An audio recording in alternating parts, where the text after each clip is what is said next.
안녕하세요. 오늘도 사연살롱을 찾아주셔서 감사합니다. 저는 9살 딸아이를 둔 초등학교 교사입니다. 참, 이곳에 사연을 쓰기까지 얼마나 많은 고민을 했는지 모르겠어요.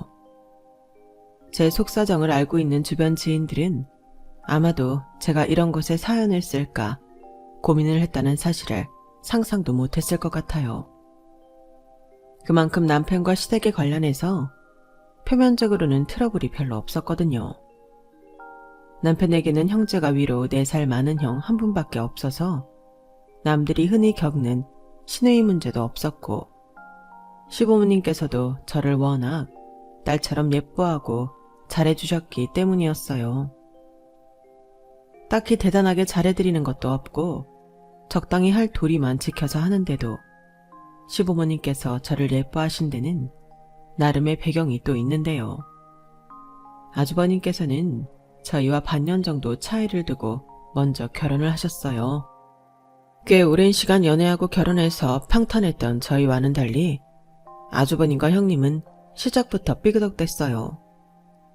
형님 성격이 워낙 불같고 어디로 튈지 모르는 자유로운 성향이라 어머님 아버님이 마음에 들어하지 않으셨고, 그래서인지 저희에게 이목이 집중되지 않았어요.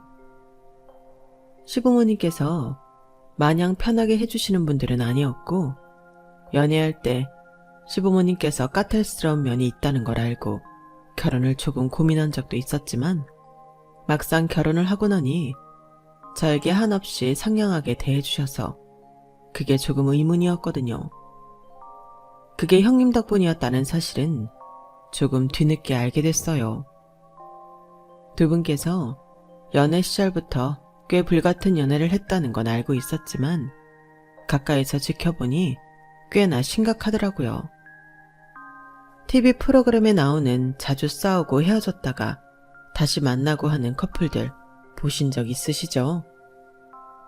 제 주변에는 워낙 안정적으로 오래 연애하는 친구들만 있었다 보니 그런 건 지어낸 이야기거나 주변에서 볼 수 없는 먼 이야기인 줄로만 알았는데, 아주버님네가 딱 그런 부부더라고요.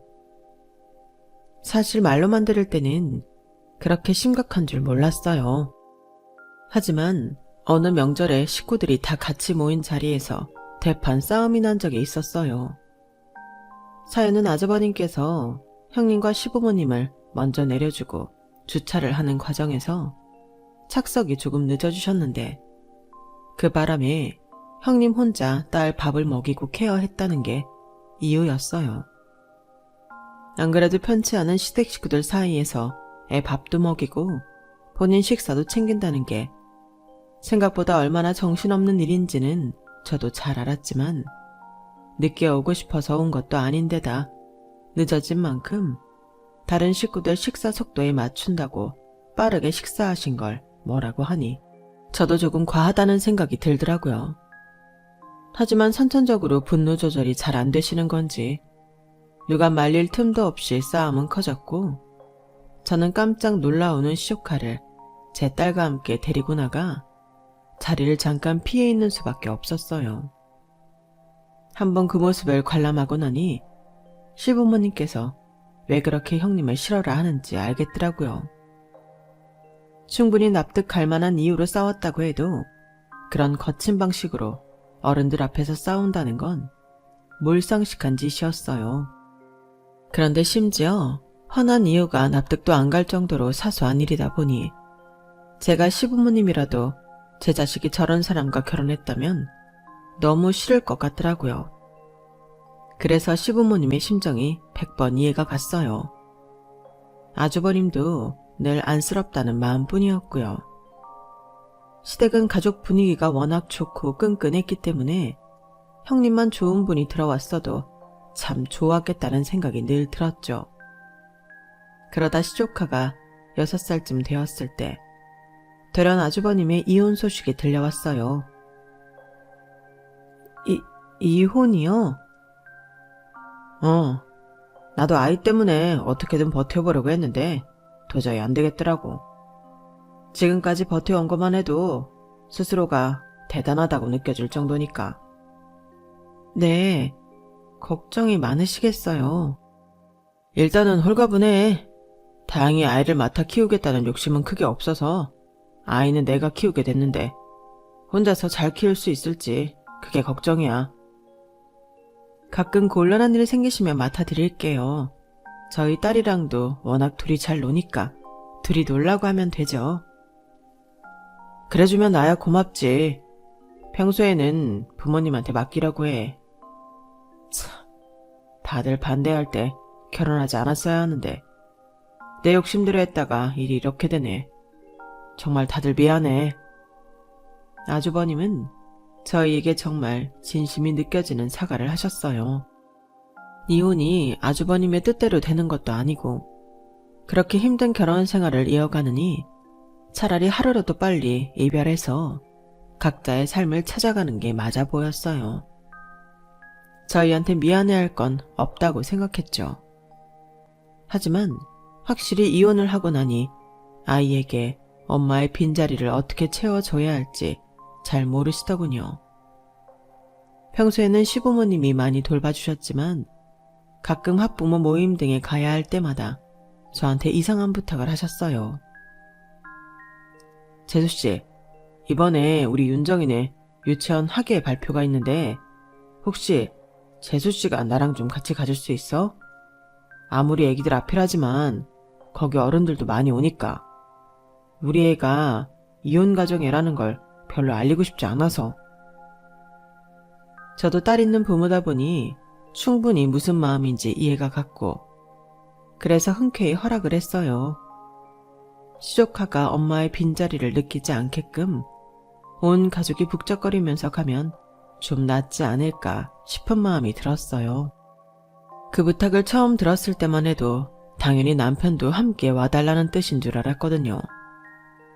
그래서 남편에게 전달을 했고 남편도 워낙 아주버님과 사이가 좋고 시조카도 안쓰럽게 생각하고 있었기에 흔쾌히 반차까지 써가며 학예회에 참석했어요. 그런데 그날 집에서 출발하기 전부터 이상하게 자꾸 남편이 아닌 저에게 연락이 오더라고요. 원래는 남편을 통해서가 아니면 직접 연락을 할 일은 없었기 때문에 남편이 전화를 못 받은 줄 알고 별 생각 없이 전화를 받았어요. 재수씨, 출발했어? 네, 학예회 시작하기 10분 전에는 도착할 것 같아요. 금방 갈게요. 그래, 고마워. 끝나고 애하고 밥 한 끼 같이 먹자. 내가 비싼 걸로 살게. 좋아요. 곧 뵐게요.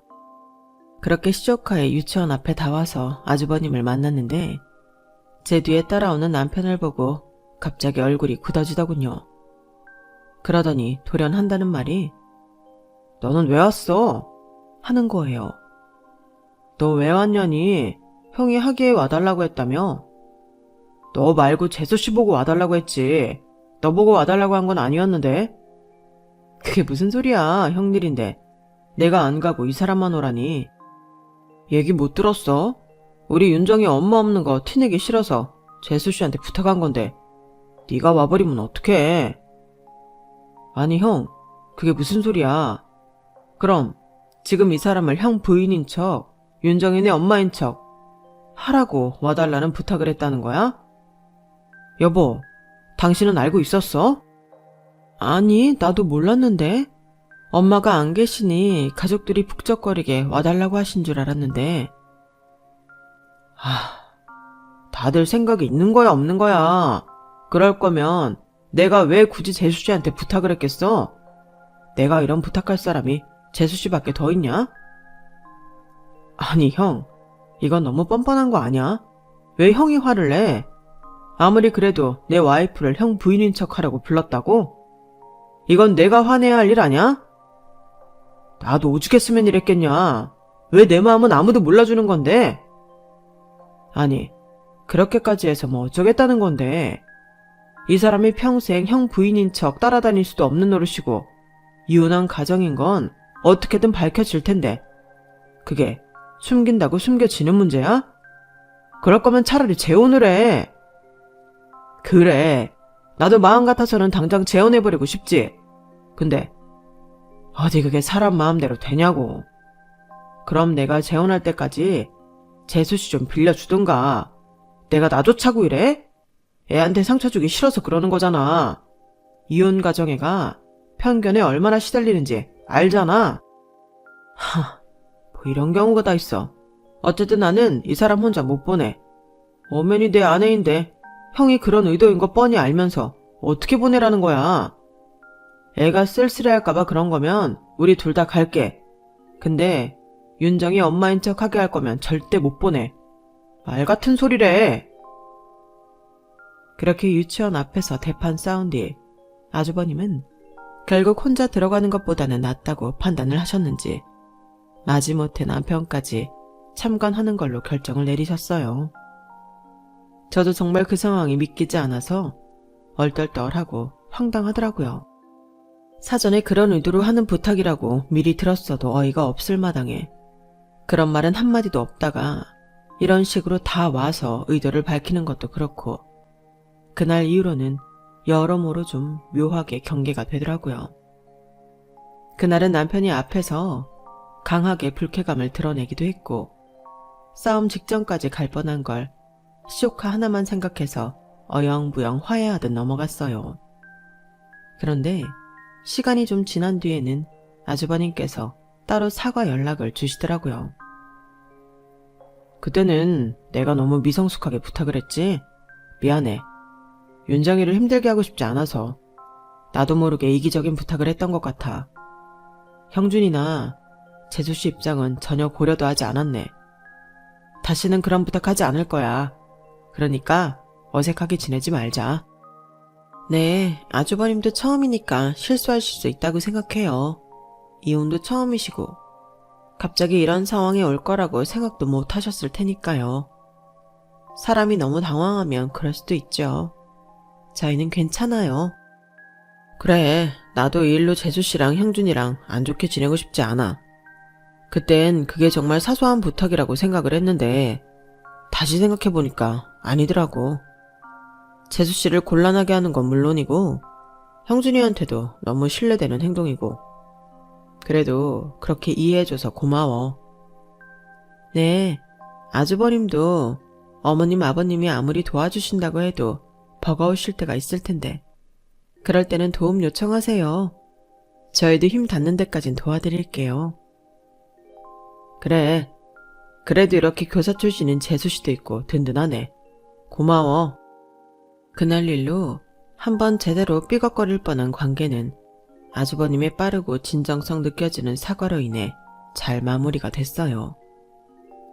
그런데 그로부터 얼마 지나지 않아 시댁이 발칵 뒤집힐 만한 일이 생겼어요. 그건 바로 시조카가 발달 지체 판정을 받았다는 사실이었어요. 조금 상황 판단이 느리고 충동적인 면이 있다고 생각은 했어도 지체아 판정을 받을 정도로 문제가 있다고 생각한 적은 없었는데 그런 결과가 나왔다고 하더라고요.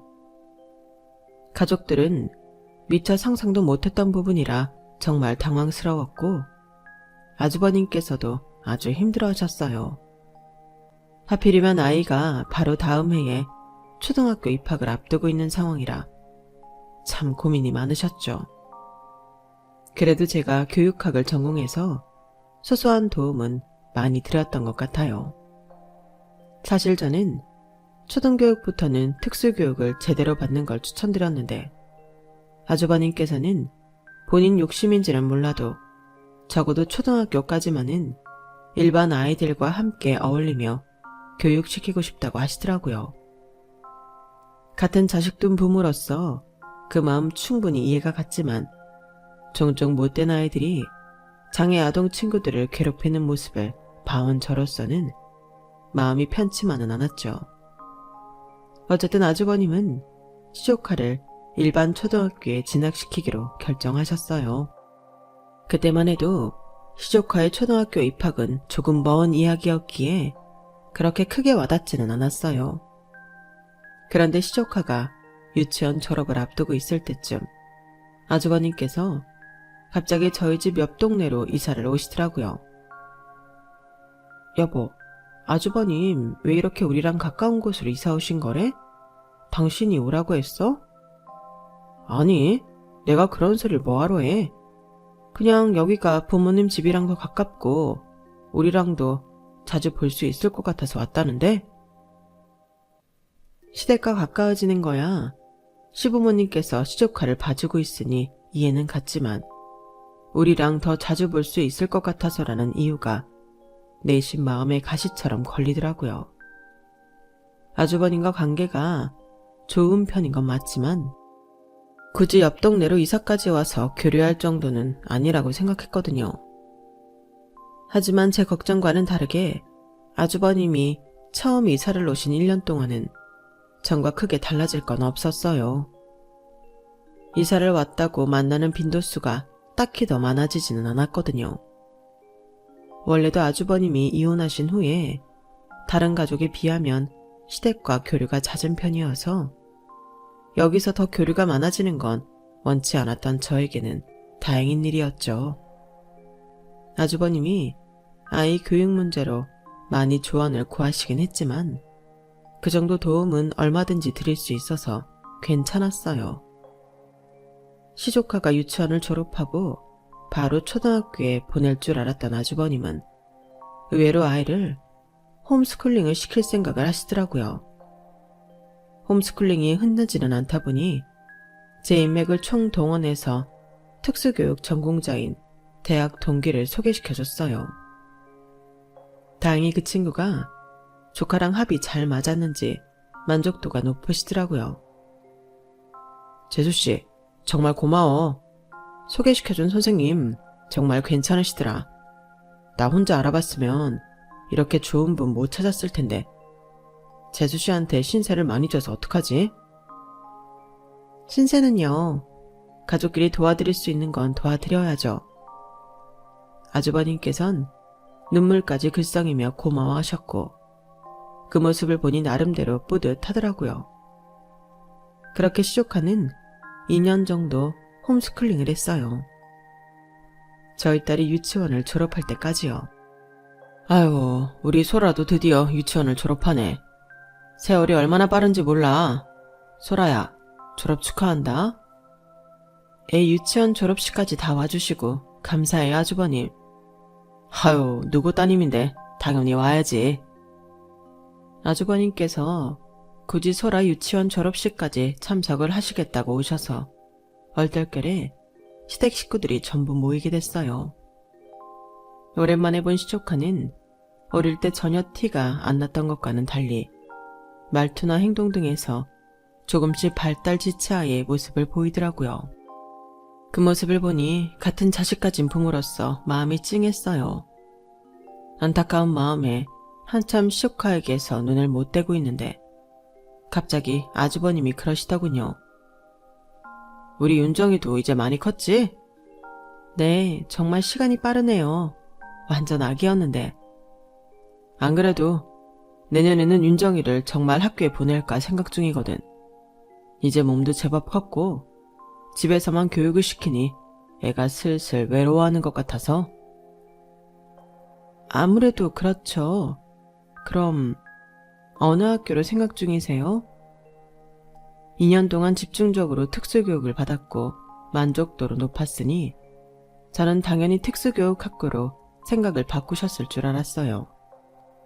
그런데 의외의 대답을 하시더라고요. 가르던 데 가야지.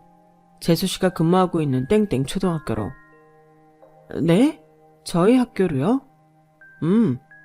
우리 동네에서도 워낙 가까워서 지망하면 다닐 수 있겠던데. 그리고 소라도 그 학교로 갈 거 아니야. 유치원 때 친구들은 이미 학년 다 올라가 있을 텐데 한 명이라도 아는 얼굴 있는 학교로 가는 게 낫잖아. 안 그래? 제가 다니는 초등학교는 사립초등학교라 지원을 하면 추첨을 하는데 당첨될 확률이 5분의 1 정도 됐어요. 하지만 그건 일반 학생들의 이야기였고 특수교육 대상 학생들을 뽑는 인원수에 비해 지원하는 인원이 적어서 확률이 더 높았을 거예요. 저희 딸과 시조카가 딱 2살 차이가 났는데 제가 딸에게 사촌언니는 아프니까 잘해줘야 한다고 가르쳐놨거든요. 그래서 둘은 가끔 만나도 사이가 무척 좋게 지냈고, 특히 시오카가 우리 딸을 많이 좋아했어요. 사실 학교 선생하면서 이런저런 케이스를 많이 봐온 저로서는 딸에게 딱히 아픈 친구를 떠맡아야 한다는 부담감은 주고 싶지 않더라고요. 아무리 아프지 않은 정상인이라고 해도 초등학생 역시 보호받아야 할 아이잖아요. 그런 아이에게 아픈 친구를 맡겨버리면 아이가 스트레스 받고 우울해 하더라고요. 저희 학교에도 그런 지체아 친구를 선생님 혼자 케어하기 힘드니 반장한테 맡겨버렸던 경우가 있었는데, 반장이 너무 힘들어해서 학부모들이 찾아온 적도 있었어요. 그런데 하필이면 딱 2년. 저희 딸과 시조카가 나이 차이가 나는 기간 동안만 홈스쿨링을 시키고, 저희 딸이 초등학교 입학하는 시기에 맞춰 같이 학교를 보내겠다고 하니 기가 막히더라고요. 그래서 아이를 근처 공립초등학교에 보내야 하나 고민까지 했었어요. 사실 저는 제가 근무해서 그런 것도 있지만, 제가 근무하는 학교가 워낙 교내 분위기가 괜찮은 편이라 이 학교에 아이를 다니게 하고 싶었거든요. 소위 말하는 껄렁한 아이들도 없었고, 문제아라고 해봐야 다른 학교에 비하면 약한 수준이었어요. 그래서인지 학부모들에게 꽤 인기가 있는 학교였거든요. 몇 날 며칠을 골머리 썩혀가며 고민해봤지만 시오카와 같은 학교에 다니게 하고 싶지 않다는 이유만으로 제 딸이 더 좋은 학교를 다니지 못하는 건 그것대로 억울하더라고요. 남편과 약간 의논을 한 끝에 저희 딸은 원래 계획대로 제가 다니고 있는 초등학교로 오게 됐어요. 이러면 안 되지만 내심 시조카는 추첨해서 떨어졌으면 하는 마음이 생기더라고요. 하지만 그의 경쟁률이 2대1도 안 되더라고요. 그 바람에 시조카도 저희 학교에 다니게 됐어요. 작은 엄마다! 작은 엄마다! 쉿! 윤정아, 학교에서는 선생님이라고 불러야 돼. 알았지? 우와, 선생님? 작은 엄마 선생님? 막상 입학식 때 저를 가리키며 반갑게 손 흔드는 시조카를 보니 내심 미안한 마음이 들더라고요. 많은 아이들 사이에 있으니 더욱 튀어 보이는데 저조차도 없는 낯선 학교에 혼자 떨어져서 다녔을 걸 상상하면 아주버님 마음이 어땠을지 상상도 안 가더라고요. 윤정아, 혹시 학교 다니면서 무슨 일 생기면 꼭 작은 엄마한테 말해. 알았지? 작은 엄마가 선생님이니까. 윤정아, 대답해야지. 선생님이 물어보잖아. 네. 아유, 입학식 와보니까 애를 괜히 학교에 보냈나 싶네. 이렇게 많은 애들이랑 우리 딸이 적응할 수 있을지 걱정이야. 걱정하지 마세요. 저도 학교에 있으니까. 그러게. 재수씨 덕분에 우리 딸이 일반 학교도 다녀보네. 고마워. 아주버님께서는 그날 눈물을 글썽이며 제 손을 꽉 잡아주셨어요. 잠시 잊고 살긴 했지만 그제서야 아주버님께서 지독히도 안 맞던 전 아내와 헤어지고 돈도 벌면서 혼자서 이 아이를 키우는 게 얼마나 힘들었을까 생각이 들더군요. 어차피 저한테 따로 맡기는 것도 아니고 아무리 제가 이 학교 선생님이라도 가족관계로 얽힌 시조카나 딸은 저희 반 학생으로 배정될 수 없어서 너무 큰 부담감은 내려놓기로 했어요. 제가 괜히 서서 부담을 느끼는 바람에 안 좋은 생각을 한 것 같은 느낌이었거든요. 본격적으로 새 학기가 시작되면서 당연히 조카와 제 딸은 저와는 각각 다른 반으로 흩어졌어요. 그래도 시조카네 반은 그렇게 멀지 않았는데 딸은 아예 저와 정반대편 교실로 떨어져서 학교에서는 딸을 잘 만나지 못했어요. 가끔 몇몇 반에 있는 시조카만 가끔 잘 다니고 있나 들여다보는 정도였고 제 과목 담당 수업일 때만 애들을 겨우 볼 수 있었어요. 소라야, 학교 생활은 어때? 친구들은 많이 사귀었어? 재밌는 친구도 많고 담임 선생님도 완전 좋아. 그래? 다행이네. 다행히 제가 신경 쓰지 못한 것에 비해 딸은 만족하면서 학교를 다니는 모양이었고 그 뒤로는 크게 신경을 안 썼어요. 안 물어봐도 잘 다니고 있겠거니 싶었고 학교에 바로 엄마가 있으니 무슨 일이 생기면 당장 와서 이야기하겠거니 아니라가 생각을 했던 것 같아요. 그런데 저도 모르는 새 아이가 조금씩 어두워지고 있더라고요. 부끄럽지만 그걸 먼저 눈치챈 건 남편이었어요. 여보, 요즘 소라가 좀 이상하지 않아? 예전에는 정말 깨발랄했었는데 초등학교 간 이후로 묘하게 어두워진 것 같아서 반에서 무슨 일 있는 거 아니야? 어? 그럴 리가 있나? 그런 일 있으면 나한테 먼저 얘기를 했겠지. 그럼 애가 갑자기 저렇게 바뀌어?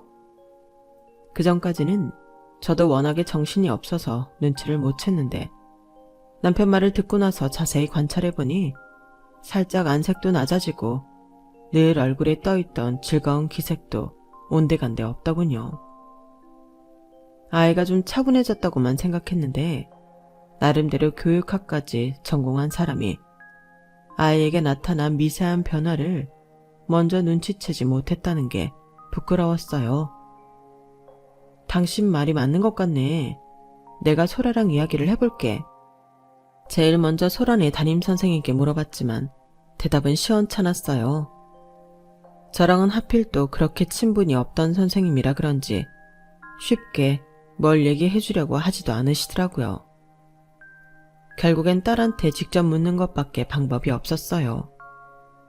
그런데 아무리 아이들 심리를 백날 공부했어도 정말 제 딸은 무슨 생각을 하는지 어떻게 해야 딸의 속마음을 끌어낼 수 있을지 아무것도 모르겠더라고요.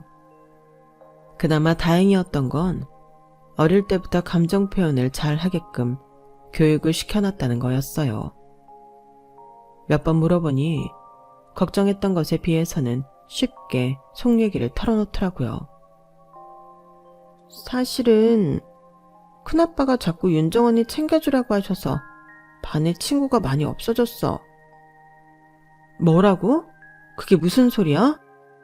다른 친구들이랑 놀고 싶어도 큰아빠랑 할머니 할아버지가 윤정이도 데리고 가라고 하고 근데 다른 친구들은 언니를 별로 안 좋아해서 내가 자꾸 윤정 언니도 껴달라고 하니까 이제 나한테도 놀자고 안 하는 것 같아.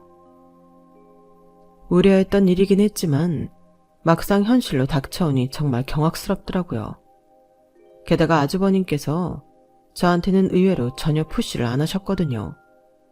그런데 저도 모르는 새 뒤에서 시부모님까지 합세해 애한테 그런 강요를 하고 있었다고 생각하니 끔찍했어요.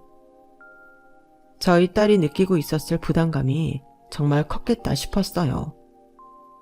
어른도 지체아동을 맡으면 부담되고 힘든데 그걸 저희 아이에게 기댔으니 아이가 그동안 얼마나 혼란스럽고 힘들었을지 안쓰럽고 미안했어요. 그래서 당장 아주버님께 전화를 했죠. 아주버님, 소라한테 윤정이 좀 데리고 다니라고 시키셨다면서요? 어? 시키긴 뭘 시켜. 사이좋게 지내라고 한 거지. 소라랑 윤정이는 엄연히 반도 다르고 사귀는 친구도 다른데 소라한테 윤정이를 챙기라고 하면 어떡해요? 꼭 같이 반이어야만 친군가. 그 나이 땐 다 같이 어울려서 같이 좀 놀 수도 있지. 왜 그렇게 예민하게 반응해, 재수씨? 내가 내 딸이랑 좀 놀아달라고 한 게 그렇게 큰 죄야? 그것도 어느 정도 적당히 하셔야죠. 소라도 애예요. 윤정이 챙길 만큼 성숙하지도 않고 어른도 아니라고요. 앞으로는 저희 딸한테 이런 무리한 요구 안 해주셨으면 좋겠어요. 와, 재수씨. 그렇게 안 봤는데 정말 냉정하다. 그럼 우리 딸은 혼자 있으면 아무도 안 다가오는데 이대로 살라고? 내 딸이 학교폭력 당하고 우울증에 빠져야만 그때 챙겨줄 거야? 무슨 선생님이라는 사람이 이래. 아무리 장애하라지만 그래도 본인 족하면 좀 애틋한 마음이 있을 줄 알았는데 참 너무하네, 재수씨. 말씀을 그렇게 극단적으로 하실 것까지 있어요? 저도 나름대로 염려반이라 윤정의 애들이랑 잘 지내고 있는지 오며 가며 살피고 있었어요. 사실요, 저는 저희 반 애들 챙기기도 골머리가 아파요. 그래도 아주버님 생각해서 윤정이 살뜰히 챙기고 있었다고요. 그런데 어떻게 저희 애한테까지 그런 걸 강요하세요? 그런 건 어른인 저한테 하셨어야죠. 아니, 어른이 챙기는 거랑 같은 애가 챙겨주는 거랑은 또 다르잖아, 재수씨. 안 그래? 챙겨주는 어른이 있는 거랑 같이 놀아주는 친구는 따로라고. 그럼 적어도 같은 반 친구한테 부탁하셨어야죠. 애가 아직 어리다고요. 왜 반도 먼 제 딸한테 부탁하시냐고요. 재수씨, 적당히 해. 이거 교사로서 완전히 부적절한 발언 아니야? 아무리 자기 딸이 더 소중해도 그렇지 어떻게 이렇게까지 해? 정말 실망이다. 아주버님과 한판하고 다시는 제 딸에게 그런 강요를 하지 않기로 약속까지 단단하게 받아냈지만 마음이 정말 안 좋았어요. 아주버님 마음 이해하죠. 그런데 제 딸이 고학년이면 자신이 좀 더 상황 판단도 하고 할 텐데 이 아이도 학교가 처음이잖아요. 자신도 적응을 해야 하고 할 텐데 그런 압박을 일부러 주기는 싫었죠. 남편 역시 신경이 쓰였는지 제 속도 모르고 끼어들더라고요. 여보, 아무리 그래도 우리 형 불쌍한 사람인데 그렇게까지 몰아세우지 말지. 됐어. 그럼 나도 선생이기 전에 엄마인데 내 딸 스트레스 받고 우울해하는 걸 내버려 둬? 선생을 그만두는 한이 있더라도 내 딸은 보호해야지. 그건 그렇지만 형도 비슷한 마음이었을 거야. 처음에는 귓등으로도 안 들렸지만 저도 사람이라 그런지 또 마음이 약해지는 순간이 오더라고요. 제 딸도 윤정이를 싫어하는 건 아니라서 학교에서 굳이 붙어 다니지 않는 대신 학교 후 윤정이를 집에 초대해서 자주 놀게 해줬어요. 윤정이가 하도 저나 소라를 좋아해서 집에 놀러오는 빈도수가 잦아졌고 둘이 같이 밥도 먹이고 공부도 시키면서 자매처럼 제가 돌봐줬어요. 아주버님과 대놓고 화해의 자리를 마련하진 않았지만 이 정도면 언젠가 아주버님께서 제 노력을 알아주겠거니 싶었죠. 그런데 어느 날 돌연 청천벽력 같은 소식이 들려왔어요. 아주버님께서 재혼을 앞두고 있다는 소식이었어요. 네? 아주버님이 재혼을 하신다고요? 세상에, 그동안 어머님 아버님도 마음고생 많으셨을 텐데 축하드려요. 아, 축하는 무슨. 저렇게 불쌍하게 아픈 애 돌보면서 호래비로 늙어 죽으려나 싶었는데 다행히 직장 동료 중에 괜찮은 여직원이 하나 들어왔다지 뭐야. 나이도 어리고 집안도 적당히 괜찮고 무엇보다 성격도 순둥해서 둘이 잘 살 것 같다. 네, 잘 됐네요. 그런데 혹시 그쪽에서도 재혼인 거예요? 어? 아니, 그쪽은 당연히 초혼이지. 아, 그럼 아주버님이 재혼인 건 알고 계시고요? 얘가 무슨 소리를 하는 거니? 지금 그걸 알면 시집을 안 오겠지. 그래서 말인데 어머님께서 갑자기 할 말이 있다는 듯 쭈뼛대시더라고요. 그러더니 하신다는 말씀이 정말 뒤로 넘어가겠더군요. 안 그래도 너한테 부탁 좀 하려고 했거든. 그 참한 처자가 재혼에 아픈 애까지 딸렸다는 걸 알면 결혼을 하겠나 싶어서. 우리 큰아들 결혼하고 3년 정도 지날 때까지만 윤정이 니네가 맡아줄 수 없겠니? 뭐라고요? 그게 무슨 말씀이세요? 애까지 숨기겠다는 말씀이세요, 어머님? 그거 사기 결혼이에요. 사기건 뭐건 뭐가 그리 중요해. 너도 자식 낳아봤으니 내 마음 알 것 아니냐? 그럼 우리 집 장남을 저렇게 불쌍하게 평생 아픈 애 혼자 돌보면서 쓸쓸히 늙어 죽으라는 거야? 어떻게든 나도 내 자식 살려야 할 거 아니야. 딱 3년이면 된다. 3년만 니네 호적에 올려줬으면 해. 어머님, 이건 너무 말도 안 되는 부탁이세요. 그 회사 사람들은 모르나요? 그럼 그 3년 동안 윤정이랑 소라를 자매처럼 키우라는 말씀이잖아요. 저희도 힘들어서 못하고 소라도 힘들어서 못해요. 무엇보다도 저희 가족한테는 그럴 책임이 없어요. 애 아빠도 싫어할 거고요. 무슨 소리니? 작은 애는 이미 동의했다. 너만 그렇게 동의하면 된다고. 뭐라고요? 그래, 너만 지금 결정 내려주면 바로 호적에 올릴 수 있다고. 3년 만에 키우는 김에 같이 키우면서 숨겨달라는데 그게 그렇게 어려워? 네, 어려워요, 어머님. 막말로 두 분 사이에 아이라도 생기면요. 3년 뒤에 윤정이 다시 데려간다는 보장이 있어요? 평생 저희 집에 떠맡기고 아주버님만 새 출발하실지 누가 알아요? 아, 제발 좀. 힘들면 내가 도와줄 테니까 징징대지 말고 그렇게 좀 하자. 우리 집 장남이 새 인생 살겠다는데 앞길 막는 일은 없어야 하지 않겠니? 뻔뻔함의 끝에 말문이 턱 막히더군요. 그동안 아주버님이 해온 몰상식한 행동들도 다 아픈 아이둔 아빠니까 그럴 수 있다며 참아왔는데 어머님까지 이러시니 정말 참을 수가 없었어요. 우선은 남편에게 먼저 따져 물었어요.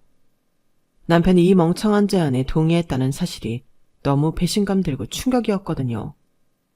그런데 남편은 듣도 보도 못했다는 얼굴을 하더군요.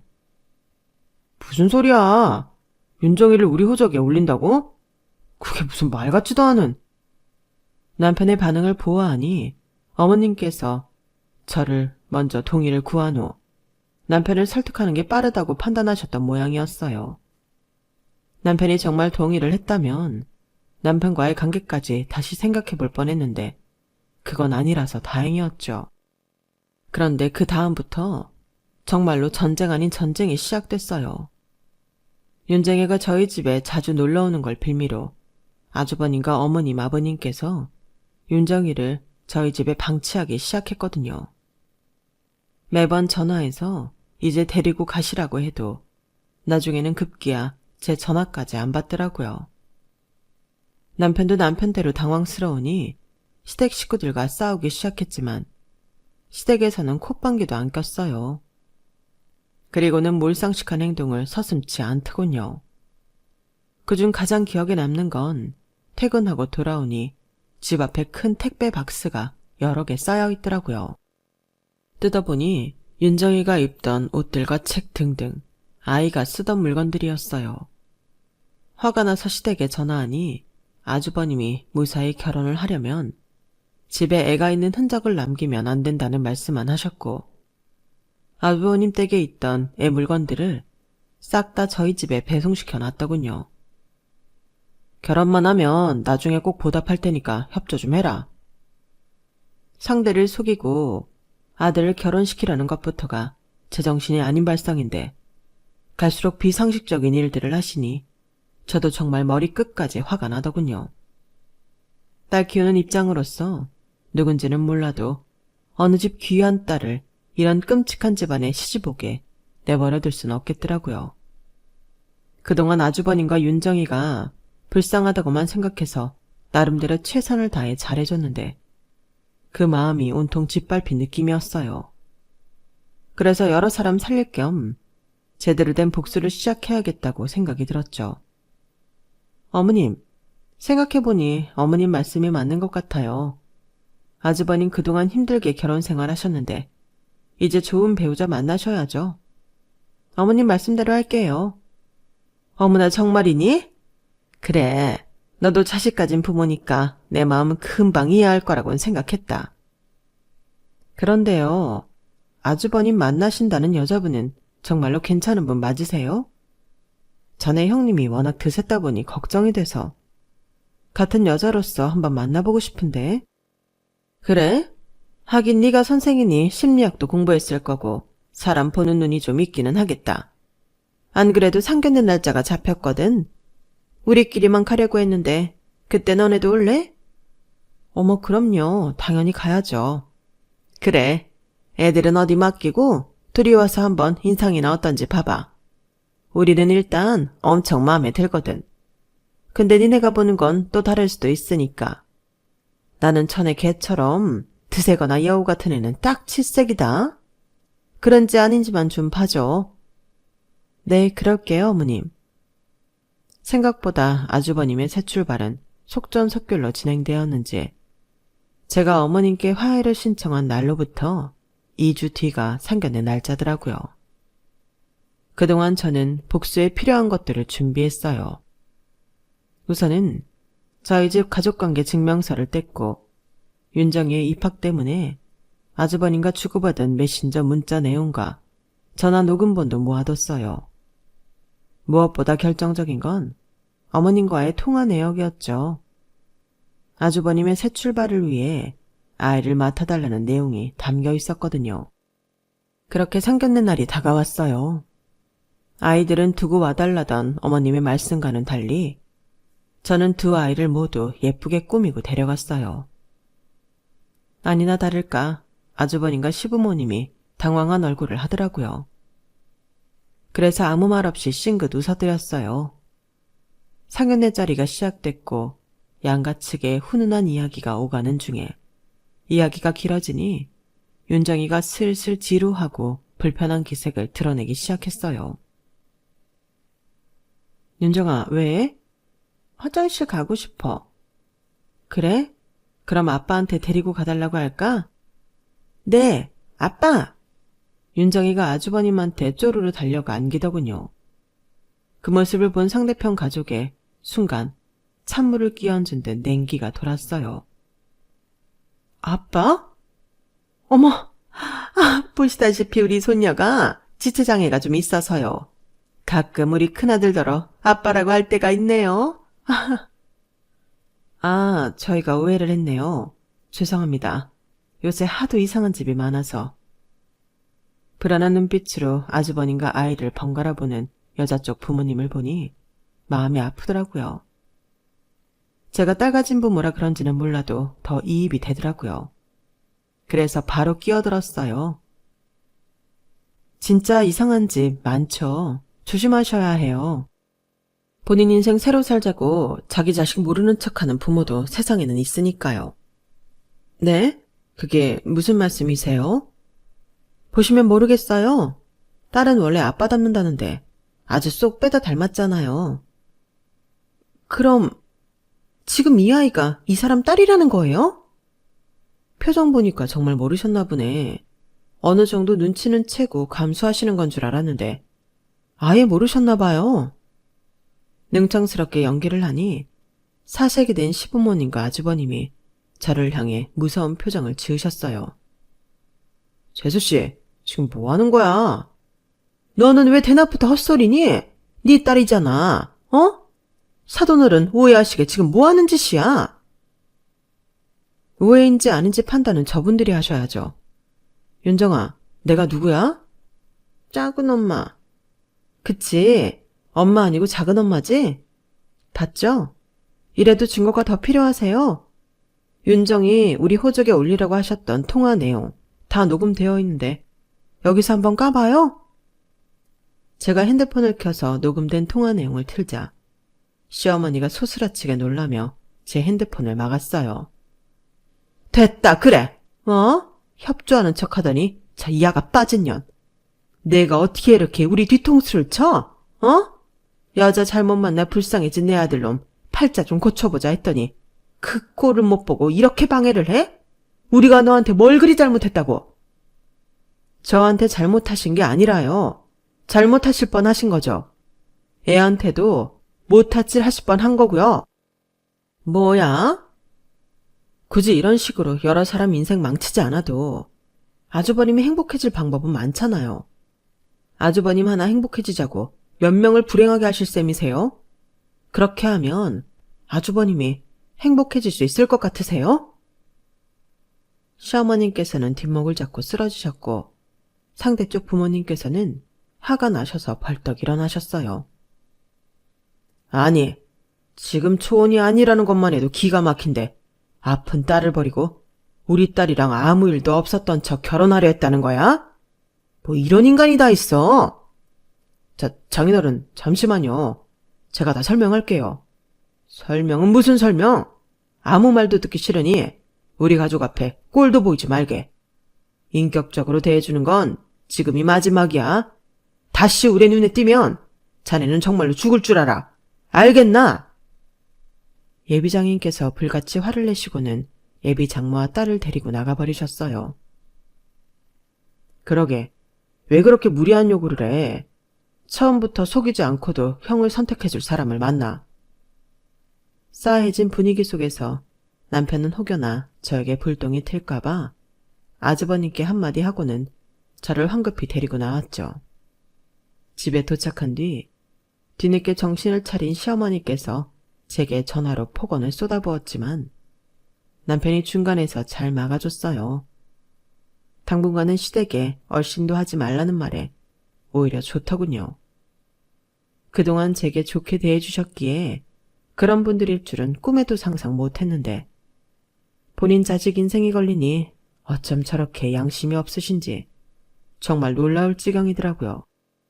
지금은 시댁과는 거의 연을 끊다시피 했는데 덕분에 시조카를 더 신경 쓸 필요도 없어져서 차라리 편하네요. 하지만 윤정이는 아직 보고 싶습니다.